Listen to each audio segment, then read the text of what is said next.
Samantala, malalimang imbestigasyon ukol sa nangyaring pamamaril sa isang barangay Kagawad sa Malasiqui nagpapatuloy. Para sa detalye, narito si Idol Ron Araca. 104.7 IFM Report! Inumpisa na ng otoridad ang malalimang imbestigasyon kaugnay sa naganap na pamamaril sa isang barangay Kagawad sa Malasiqui, Pangasinan. Lumalabas sa inisyal na imbestigasyon ng pulisya na habang natutulog ito sa barangay hall kasama ang dalawang CVO ay pinasok ito ng sospek at pinagbabarila.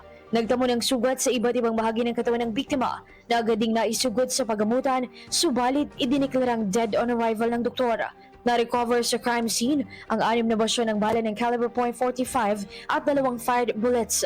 Sa ngayon, puspuso ng pagsasagawa ng pagre-review ng mga CCTV footage matapos ang nauna ng isinagawang dragnet at checkpoint operation. Mula rito sa IFM Digupan, ito si Idol Ron Araca. Tatak, IFM. IFM News. IFM News. IFM News.